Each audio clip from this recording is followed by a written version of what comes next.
Hi gorgeous, it's Ker-leen. Thank you so much for tuning back into my channel. In today's video, I have a super quick review of Paris Corner's newest Marshmallow Blush. I'll be sharing my thoughts on how the fragrance smells. I'll also be talking about performance, and I'll be talking about some other similar fragrances. So if that sounds like something you'd be interested in, then please stay tuned.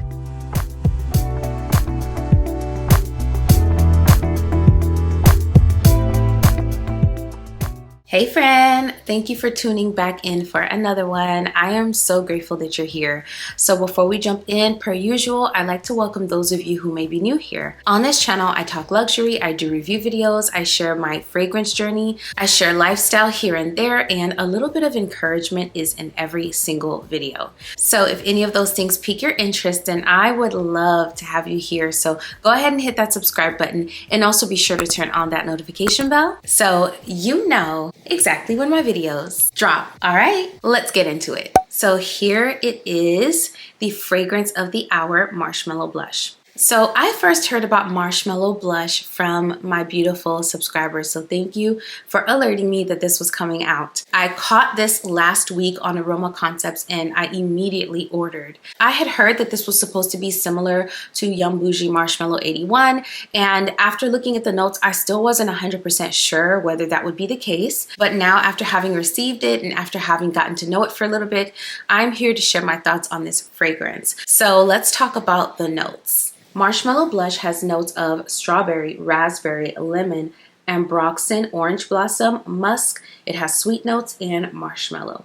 Yum Boujee Marshmallow, on the other hand, is a little bit more complex. There are some additional notes, and the notes are also ordered differently. Yum Boujee Marshmallow has notes of apple, lemon, freesia, nectarine, blossom, and that's all at the top. At the mid, we have marshmallow, strawberry, coconut, and orange blossom. And at the base, we have vanilla, musk, raspberry, and ambroxan. So you can see that the notes are ordered differently. There's apple in here, there's coconut, strawberry, and marshmallow are at the mid in this fragrance. And then at the base of this fragrance, we have raspberries. Ambroxan is also at the base of this fragrance, which is different than Marshmallow Blush. Marshmallow Blush does not have apple at the top. The fruits are right at the top, so the strawberry and raspberry. The marshmallow and the candy-like notes are at the base, and the ambroxan is at the mid in this fragrance. This fragrance does not have the exact same notes. The notes are ordered differently, and the way we experience the notes in this fragrance is also very different. I'm gonna go ahead and spray this fragrance on a tester strip. I'll also spray Yum Boujee Marshmallow to sort of refresh my memory, and we'll talk a little bit about how I experienced the notes.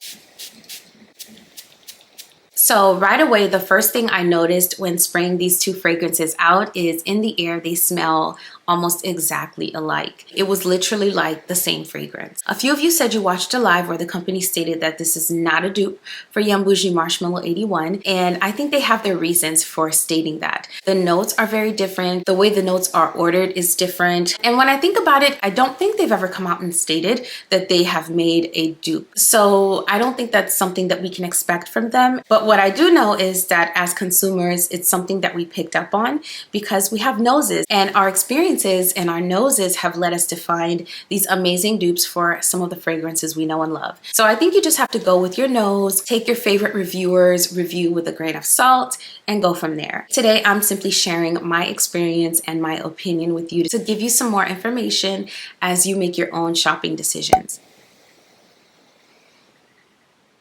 When I first sprayed this fragrance out, it gave me a lot of candy. And what I've come to realize since then is I was picking up on those fruits that are at the top. That's what was coming across as candy. So the fruits are very juicy, and I felt like I got a substantial dose of those fruits. Someone asked me if I picked up a lot of lemon at the top of this fragrance, and no, I don't. To my nose, it's very well blended with the strawberry and the raspberry. I just feel like it comes across as super fruity and juicy at the top. The orange blossom is also not very strong. I love white florals, and to my nose, the white florals are very subdued in this fragrance. Someone else asked me if I pick up coconut in here because they picked up a lot of the coconut in the original, and I don't pick up a lot of coconut in the original. So I wouldn't be able to speak to whether I think there is a coconut essence in this fragrance. There is no coconut listed in the notes, and my nose is not picking up a coconut. As this fragrance began to dry down, it got fluffier and kind of whipped feeling and creamy. And in my opinion, that's when it starts to resemble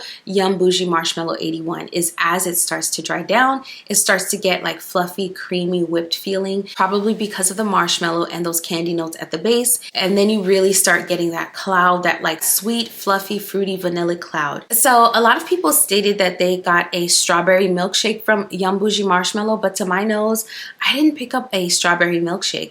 I just got something that felt like a strawberry meringue, something whipped, like a strawberry icing that was whipped until it became super duper fluffy, and maybe with some vanilla extract in there. That's personally what I get from Yum Boujee Marshmallow 81, and this fragrance gives the same feel. So in my opinion, I think Marshmallow Blush is about 92 to 95% similar to this fragrance right here. Now that may change with time, and whether it will change for the better is something I'll just have to wait and see, and I will definitely report back to let you all know. But as of right now, if you did not pick this one up and maybe it's not in the budget, I think Marshmallow Blush is a nice alternative because it gives you the same feel, the same essence at a fraction of the cost, and this bottle is a 100 ml bottle. One of the things that I love about this fragrance is the performance. I do think it projects very nicely. I do think it's also fairly long lasting. I did a PJ test with it where I sprayed it all over my PJs at bedtime, and when I woke up in the morning, I woke up with a beautiful scent bubble. So I do think this performs very well, especially being that it is a new bottle. I'm expecting the performance to get even better as this one macerates. The performance compared to the fragrance I think this smells like, which is Yum Boujee Marshmallow 81, this one projects more loudly, but I think that they are both equally long lasting. I feel like Yum Boujee Marshmallow lasts on me anyway for a very, very long time. Where I think Yum Boujee Marshmallow differs as far as performance is I think that it doesn't project as loudly. I wouldn't call it a skin scent, but it does become like more of a scent bubble, a really nice scent bubble after the first couple of hours. So in that regard, I think Marshmallow Blush outperforms because it projects farther and it maintains that arm's length distance for about the first 3-4 hours, and then after that it becomes a nice scent bubble. Someone also asked me how I think this fragrance compares to Empire Victor by Khadlaj, and what I will say is that they give the same feel, except that Empire Victor is more lemon forward. Also, Empire Victor is a little bit more like chalky, like kind of powdery chalky, whereas this one does not give powdery chalky. Instead, I think this one gives more of a light musk. So if you have Empire Victor, you're probably good without this one, especially because it's now on pre-order. So I'm guessing a lot of you were as excited about it as I am. And what I will say about this one in closing is that I am 100% happy with it. I love how it projects. I love the way it smells. I think it's amazing. At first, it was more candy-like to me. And then as it started to dry down, I started to get what I was expecting, which was that fluffy, sweet, whipped creamy cloud of yummy goodness. It's a fun scent profile, one not to be taken too seriously, so I definitely did not want to spend a ton of money on something like this. But in this right here, we get 100 ml of fragrance that performs like an eau de parfum at a fraction of the cost, and so for me personally, it was well worth it. So although this one, like many of the other Arabian fragrances I've talked about before, is not like a one-to-one, it comes close enough for me because it gets me that scent profile. I can enjoy it, and even though there are notable differences, it still gives me the same feel, the same essence, if you know what I mean. So anywho, those are my thoughts on Marshmallow Blush by Paris Corner. Okay friends, so we've come to the end of the video, and if you're still here, thank you so much for watching to this point. If this video was helpful to you, if it was entertaining, don't forget to give it a like on your way out because that really helps my channel continue to grow. And if you're here and you love fragrance content, I make quite a bit of it on this channel, so don't forget to hit that subscribe button and turn on your notifications so you never miss another video. Before I go today, I just want to encourage you to keep going, keep pushing through, and don't give up on yourself. Don't give up on your dreams. Don't give up on your goals. Oftentimes, life presents us with obstacles that may tempt us to quit on our dreams and quit on the things that God has for us to do on this earth. But I want to remind you to think of that other person that is on the other side of your yes, on the other side of you persevering and pushing through your current obstacles. The things that we go through in life are not just for us to go through them, but it's for us to use to help other people. And so no matter who you are, no matter what you may be faced with today, I just want to encourage you that I see you, I'm rooting for you. Keep pushing through, because there's oftentimes someone that's waiting for you to persevere, come out on the other side and share what you went through and be able to encourage them in what they're going through. As always, I will be over here doing the exact same thing. Thank you so much for watching this video. I will see you in the next one very soon. Bye.